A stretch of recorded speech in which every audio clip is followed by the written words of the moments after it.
विद्यार्थी बालमित्रांनो नमस्कार.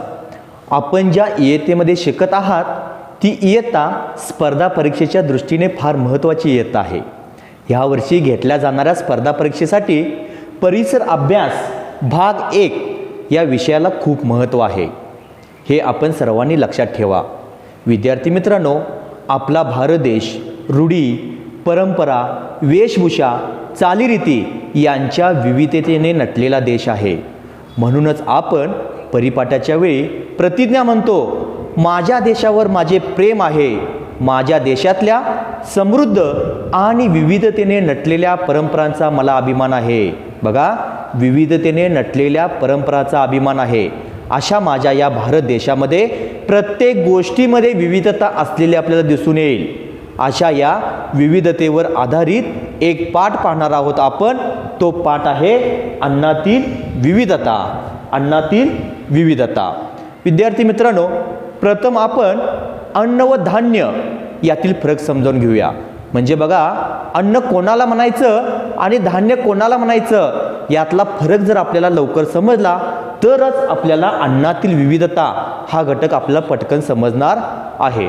बघा, आपण शेतामध्ये गहू पिकवतो, तांदूळ पिकवतो, ज्वारी पिकवतो.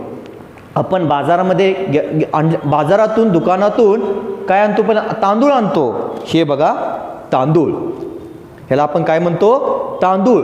हे तांदूळ आणल्यानंतर या तांदळापासून आपण अनेक वस्तू तयार करतो किंवा पदार्थ तयार करतो. ते पदार्थ म्हणजे काय काय सांगा?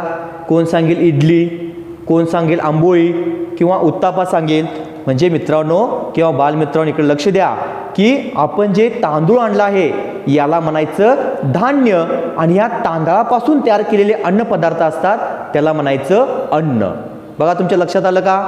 याला म्हणायचं धान्य आणि याला म्हणायचं अन्न. ठीक आहे. त्यानंतर आपण दुसरं धान्य पदार्थ बघूया. हे काय सांगा बालमित्रांनो? अगदी बरोबर, गहू. आपण हे बाजारातून गहू आणतो. गहू आणल्यानंतर आहे असं आपण गहू खातो का? अजिबात नाही. तर आपण हे गहू काय करतो? आपण काय करतो? गिरणीमध्ये जाऊन काय करतो असो याचं पीठ दळून आणतो आणि या गव्हापासून एक उदाहरणार्थ म्हणून तुम्हाला मी दाखवतो. मुलांनो, हे काय तयार केले सांगा? हे काय तयार केलेलं आहे? अगदी बरोबर, चपाती. म्हणजे गव्हापासून आपण चपाती बनवतो. मग मला सांगा, यातलं अन्न कोणतं आणि धान्य कोणतं?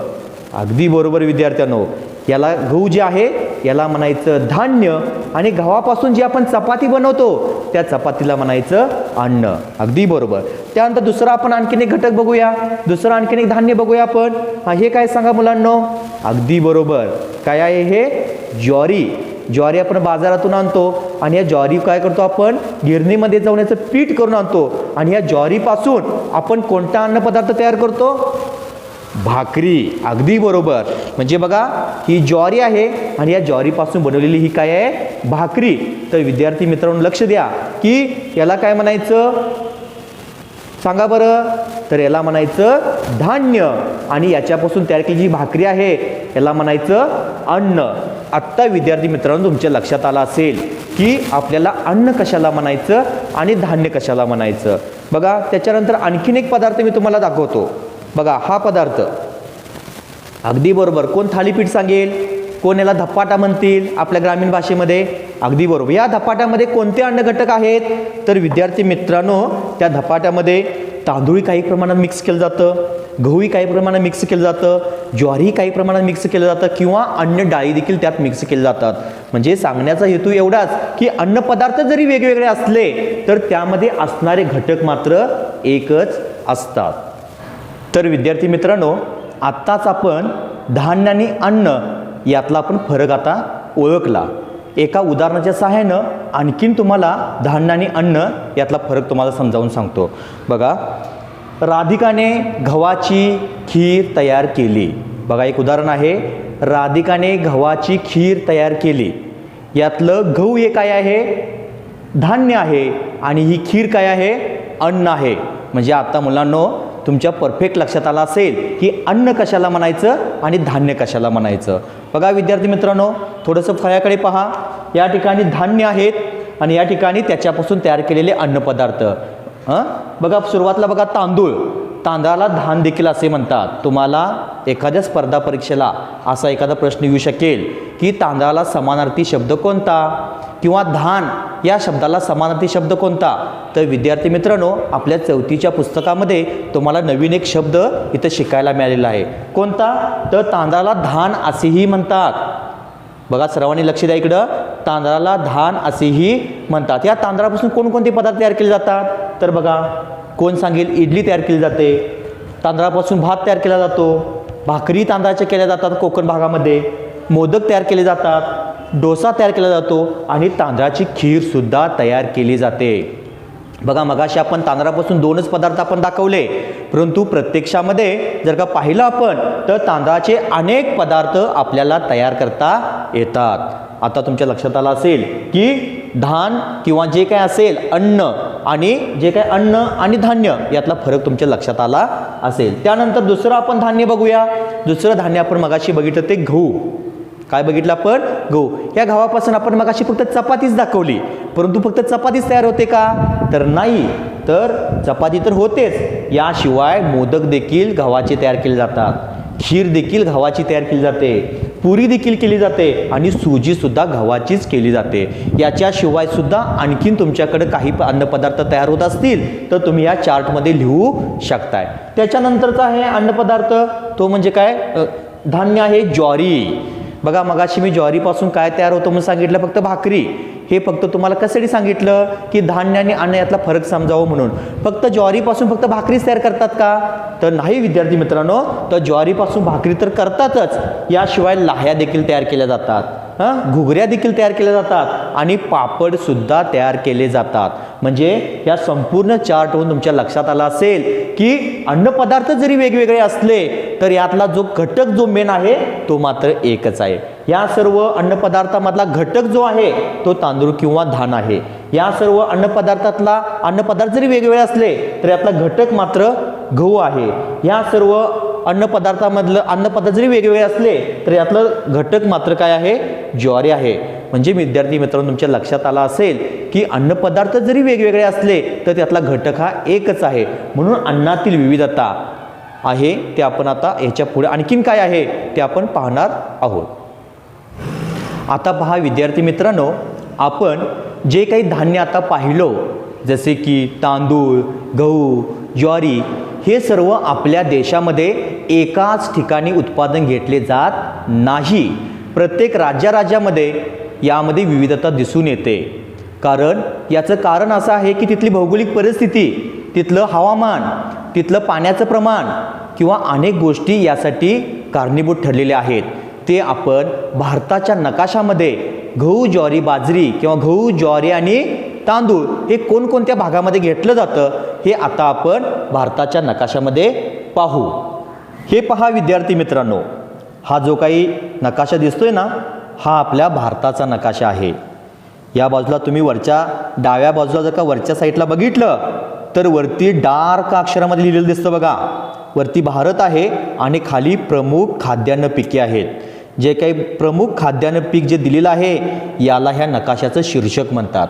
आणि या शीर्षकावरून आपल्याला असं लक्षात येतं की ह्या नकाशामध्ये कशाचं वर्णन केलेलं आहे. विद्यार्थी मित्रांनो, पुन्हा लक्ष द्या की प्रमुख खाद्यान्न पिके हे जे डार्क अक्षरामध्ये दिसतं ना, याला शीर्षक असे म्हणतात. आणखीन एक ह्या नकाशा वाचनामध्ये आणखीन एक गोष्ट महत्त्वाची आहे, ती म्हणजे दिशा. ह्या नकाशा वाचनामध्ये नेहमी वरच्या बाजूला उत्तर दिशाच दाखवली जाते. बघा, इथं वरच्या बाजूला उत्तर आहे, खाली दक्षिण आहे, उजवीकडे तुमच्या पूर्व आहे आणि डावीकडे पश्चिम आहे. परंतु स्पर्धा परीक्षेच्या दृष्टीनं तुम्हाला असा एखादा प्रश्न येऊ शकतो की नकाशामध्ये नेहमी कोणती दिशा दाखवली जाते, तर त्याचं उत्तर येईल उत्तर दिशा दाखवली, वरच्या बाजूला उत्तर दिशा दाखवली जाते. त्यानंतर बघा, आणखीन एक या नकाशा वाचनामध्ये महत्त्वाचा घटक आहे, तो म्हणजे सूची. आता या नकाशामध्ये बघा, सूची, तांदूळ दिलेला आहे, गहू दिलेला आहे, ज्वारी दिलेला आहे. म्हणजे तांदूळ या धान्यासाठी चित्र वेगळं दिलेलं आहे, गहू या धान्यासाठी चित्र वेगळं दिलेलं आहे, ज्वारी या धान्यासाठी चित्र वेगळं दिलेलं आहे। याच्यावरून असं लक्षात येतं आपल्याला की तांदळाचं प्रमाण किंवा तांदळाचं पीक कोणकोणत्या भागामध्ये घेतलेलं आहे हे पटकन आपल्याला शोधायला उपयोगी पडणार आहे। गव्हाचं पीक आपण कोणकोणत्या भागात घेतलं आहे हे पटकन शोधायला आपल्याला बरं पडणार आहे। किंवा ज्वारीचं पीक कोणत्या भागामध्ये घेतलं जातं हे देखील आपल्याला लक्षात येतं। पुन्हा एक बघा, नकाशा वाचनामध्ये बघा, याच्यामध्ये असं लक्षात येतं की ज्या ठिकाणी निळा भाग दिसतो तो पूर्णपणे पाण्याचा भाग असतो। परीक्षेला असाही प्रश्न येऊ शकतो की नकाशामध्ये पाण्याचा भाग कोणत्या रंगाने दाखवला जातो, तर त्याचं उत्तर काय येईल मुलांनो? अगदी बरोबर, निळ्या रंगाने दाखवलं जातं। तर या नकाशाच्या सहाय्यानं आपल्याला खालील काही प्रश्नांची उत्तर आपल्याला द्यायची आहेत। तर बघा, वरील नकाशाचे पूर्णपणे निरीक्षण करा। खाद्यान्न पिकाचे देशातील वितरण लक्षात घ्या आणि प्रदेशानुसार पिकामधील वितरणातील फरक आता आपण काय करूया, समजावून घेऊया। बघा, पहिला प्रश्न आहे, किनारपट्टीच्या प्रदेशात जास्त प्रमाणात कोणते खाद्यान्न पीक घेतात? बघा प्रश्न पुन्हा एकदा, किनारपट्टीच्या प्रदेशात जास्त प्रमाणात कोणते खाद्यान्न पीक घेतात? आता किनारपट्टीचा प्रदेश म्हणजे कोणता? तर हा भाग बघा, हा जो काही समुद्र, बंगालचा उपसागर आणि अरबी समुद्र याला लागून जो भाग दिसतोय ना, याला म्हणायचं किनारपट्टीचा प्रदेश। तर त्याचं उत्तर काय येईल सांगा, सूचीवरून तुमच्या लक्षात येईल। तर तांदळाचं जास्त पीक घेतलेलं आपल्याला दिसून येतं। दुसरा प्रश्नाचं उत्तर बघा, उत्तर भारतात कोणती खाद्यान्न पिके होतात? म्हणजे उत्तर भारत म्हणजे कुठे दिशा बघा, वरच्या बाजूला जम्मू काश्मीर किंवा त्याच्या खालचा जो भाग येतो ना तो उत्तर भारत येतो। त्या उत्तर भारतामध्ये कोणतं पीक घेतलं जातं बघा, सूचीवरून तुमच्या लक्षात येईल। तांदळाचं पीक दिसून येतं, आणखीन गव्हाचं पीक देखील दिसून येतं। त्यामध्ये त्याचं उत्तर येईल तांदूळ आणि गहू। तिसरा प्रश्न बघा, मध्यवर्ती भागात कोणते मुख्य खाद्यान्न पीक घेतले जाते? ह्या मध्यवर्ती भागामध्ये तुमच्या लक्षात येईल बघा, काही महाराष्ट्राचा भाग आहे किंवा आजूबाजूला देखील जे काही राज्य आहेत, मध्य प्रदेशचा भाग आहे, हा देखील भाग आपल्या लक्षात येईल। तर तिथं गव्हाचं आणि ज्वारीचं पीक जास्त प्रमाणात घेतलं जातं। आणि चौथा प्रश्न आहे, भारताच्या दक्षिण भागात तांदळाचे पीक मोठ्या प्रमाणात होते, यामागचे कारण काय? तर विद्यार्थी मित्रांनो, तर तांदळाचे पीक घेण्यासाठी जास्त पाऊस लागतो, दमट हवामान लागते, या सर्व गोष्टी भारताच्या दक्षिण भागामध्ये पोषक आहेत, म्हणून तांदळाचे पीक या भागामध्ये जास्त घेतले जाते। तर विद्यार्थी मित्रांनो, आत्ताच आपण नकाशा वाचन आणि त्यावरील प्रश्नांची आपण उत्तरं पाहिलो। तर बघा, माझा एक प्रश्न तुम्हाला आहे की आपल्या घरामध्ये धान्य कोठून आले? तर काही जण म्हणाल दुकानातून। मग दुकानात धान्य कुठून आलं? तर काही जण म्हणाल गोदामातून। तर मला सांगा, गोदामात धान्य कुठून आलं? तर काही जण म्हणाल मार्केटमधून। अगदी बरोबर, पण मार्केटमध्ये धान्य कुठून आलं? तर काही जण म्हणाल शेतकरी मार्केटमध्ये घालायला जात असतील किंवा व्यापारी शेतकऱ्याकडून घेऊन येत असतील। मग मला आता सांगा विद्यार्थी मित्रांनो, शेतकऱ्यांकडे धान्य आलं कुठून? तर या प्रश्नांचं उत्तर सर्वांचं एकच येईल, ते म्हणजे शेतातून। अगदी बरोबर, यावरून असे लक्षात येते की आपला भारत देश हा कृषीप्रधान देश आहे। शेती हा मुख्य व्यवसाय मानला जातो।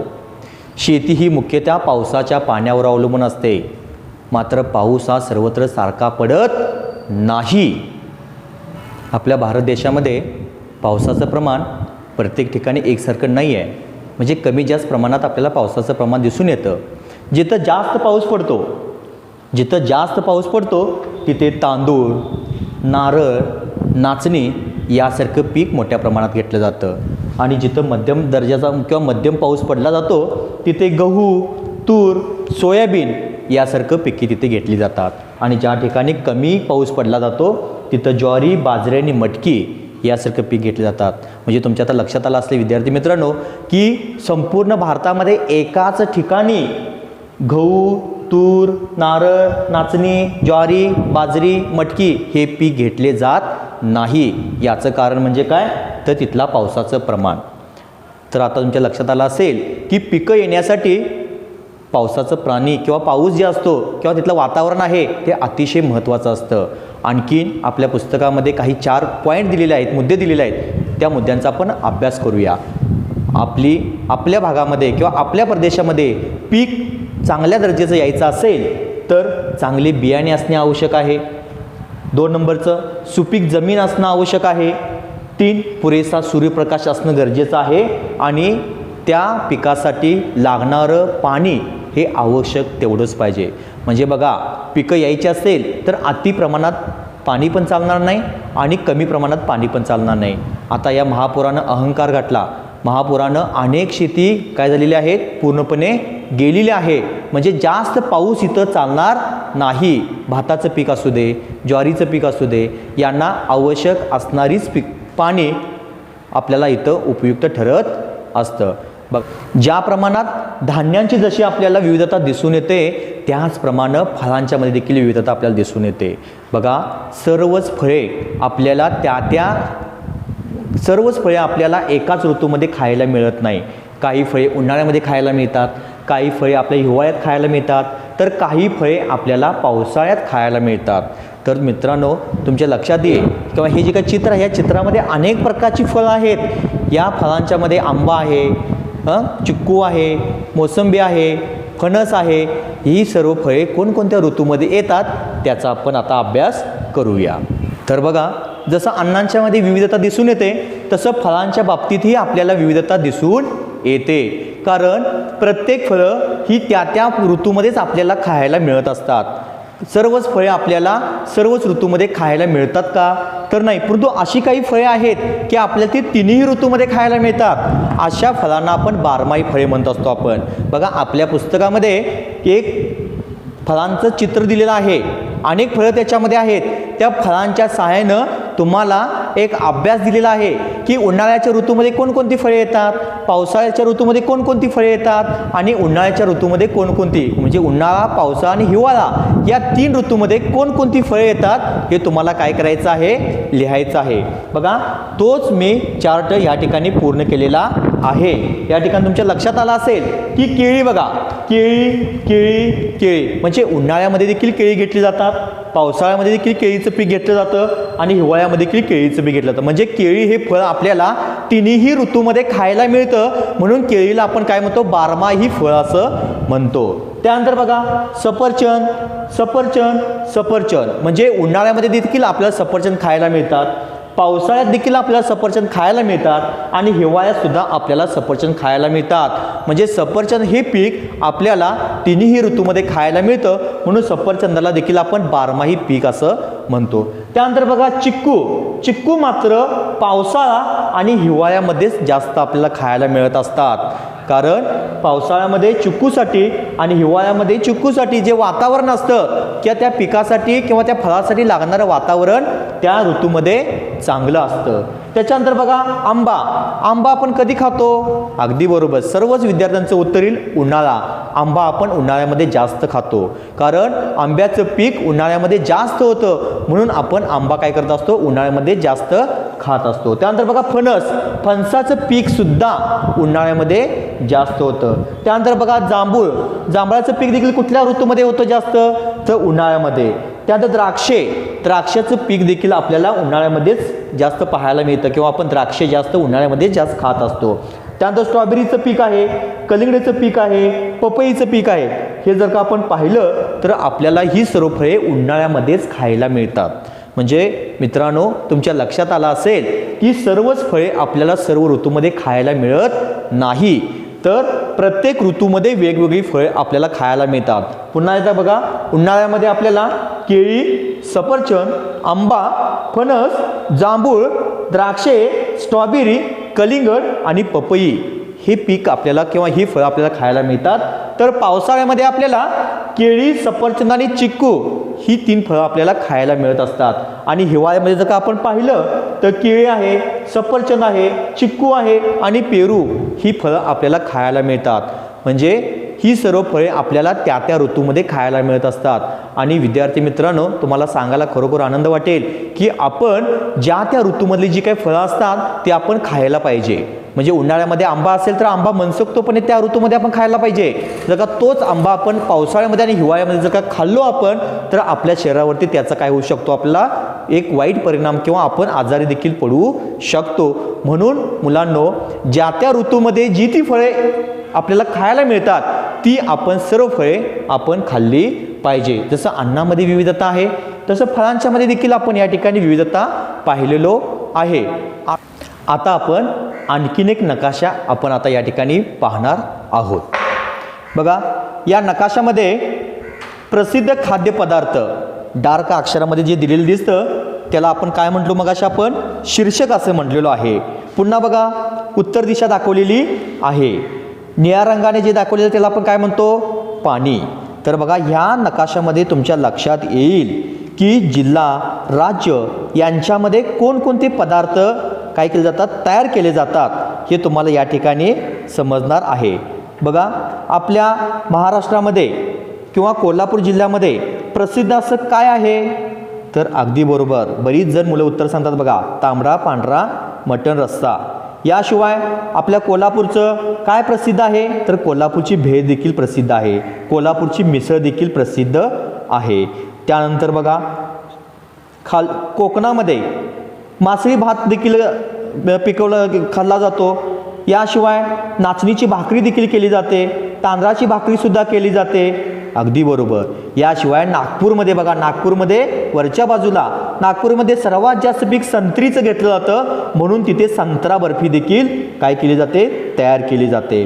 याशिवाय कर्नाटकामध्ये बघा, या कर्नाटकामध्ये तुम्हाला इडली डोसा, मैसूर पाक हे तुम्हाला पदार्थ दिसून येतात। लातूरमध्ये धपाटे दिसून येतील तुम्हाला, परभणीमध्ये बाजरीची भाकरी दिसून येईल, औरंगाबादमध्ये ज्वारीची भाकरी दिसून येईल, जळगावमध्ये वांग्याचं भरीत दिसून येईल तुम्हाला, तर गुजरातमध्ये ढोकळा ठेपला दिसून येईल तुम्हाला, तर मध्य प्रदेशमध्ये बाफला लापशी हे अन्नपदार्थ तुम्हाला दिसून येतात। म्हणजे तुम्हाला याच्यावरून लक्षात येईल की प्रत्येक जिल्ह्यामध्ये आणि प्रत्येक राज्यामध्ये तयार होणारे खाद्यपदार्थ किंवा प्रसिद्ध असणारे खाद्यपदार्थ हे वेगवेगळे आहेत। यानुसार, या नकाशाच्या नुसार तुम्हाला जिल्हा व राज्य तिथं कोणते पदार्थ तयार केले जातात आणि त्यासाठी वापरलेला अन्नघटक कोणता हे तुम्हाला चार्ट पूर्ण करायचा आहे। बघा, आता आपण अन्नातील विविधता पाहिलो, फळांची विविधता पाहिलो, अन्नपदार्थांची विविधता पाहिलो। बघा, पूर्वी ठराविक ऋतूत मिळणारी काही फळे भाज्या आता वर्षभर मिळू लागले आहेत। याची काही कारणे आहेत। एक म्हणजे वर्षभर पाण्याची उपलब्धता। आता वर्षभर पाण्याची उपलब्धता कशी निर्माण केली जाते, तर विहिरीतून, बोरमधून ही पाण्याची उपलब्धता करून पिकं घेतली जातात। दुसरा महत्त्वाचा मुद्दा आहे सुधारित बियाण्यांची उपलब्धता, म्हणजे जे काही बी आपल्याला पिकासाठी लागतं, फळांसाठी लागतं, ती सुधारित बियाण्यांची आता उपलब्धता व्हायला लागलेली आहेत या वैज्ञानिक तंत्रज्ञानामुळे। त्यामुळे सुधारित बियाण्यांची उपलब्धता झाल्यामुळे आपण ही वर्षभर पिके आपण घेऊ शकतो। तिसरा महत्त्वाचा मुद्दा आहे जगाच्या वेगवेगळ्या भागातून येणारी फळे आणि भाज्या। बघा, केळी जळगावमध्ये जास्त पिकतात, संत्री नागपूरमध्ये जास्त पिकतात, परंतु ह्या सर्व भागातून सर्व ही फळे जलद वाहतुकीच्या सहाय्यानं आपल्यापर्यंत पोहोचतात। म्हणून चौथा महत्त्वाचा घटक आहे जलद वाहतुकीच्या सोयी। या 4 मुद्द्यांच्या सहाय्यानं आपल्या असं लक्षात येईल की आपल्याला ह्या 4 कारणांच्यामुळे आपल्याला वर्षभर पिके आपल्याला काय मिळतात की मिळू शकतात। या ठिकाणी मित्रांनो, तुम्हाला हा धडा पूर्ण समजला असेल। या संपूर्ण धड्यामध्ये आपण काय शिकलो हे थोडक्यात आपण या ठिकाणी आपण घेऊया। पहिला घटक आपण पाहिला अन्न पदार्थातील विविधता। गहू असू दे, ज्वारी असू दे, बाजरी असू दे, तांदूळ असू दे, याच्यापासून अनेक पदार्थ तयार केले जातात, पण त्यातला मुख्य घटक हा एकच असतो। दुसरा घटक आपण असा पाहिला की प्रदेशानुसार अन्नपदार्थातील विविधता। काही भागामध्ये तांदूळ पिकला जातो, काही भागामध्ये गहू, काही भागामध्ये ज्वारी, हे देखील आपण ह्या पाठामध्ये पाहिलेलो आहोत। तिसरा मुद्दा आपण असा पाहिला की फळे आणि भाज्या ह्या ऋतूनुसार आपल्याला खायला मिळतात आणि काही फळे आणि भाज्या या बारमाही देखील आपल्याला खायला मिळतात। याची कारणं काय हे देखील आपण पाहिलं। आणि सर्वात महत्त्वाचा घटक आपण पाहिला की महाराष्ट्रात आणि शेजारी राज्यामध्ये कोणकोणते प्रसिद्ध अन्नपदार्थ आहेत, हा देखील भाग आपण या पाठामध्ये पाहिलेला आहात। हा संपूर्ण भाग मित्रांनो तुम्हाला समजला आहे असं मी गृहीत धरतो आणि पुन्हा आपण पुढच्या आठवड्यामध्ये नवीन पाठ घेऊन आपण पुन्हा भेटणार आहोत। तोपर्यंत बाय बाय, घरी राहा, सुरक्षित राहा, स्वतःची काळजी घ्या। धन्यवाद।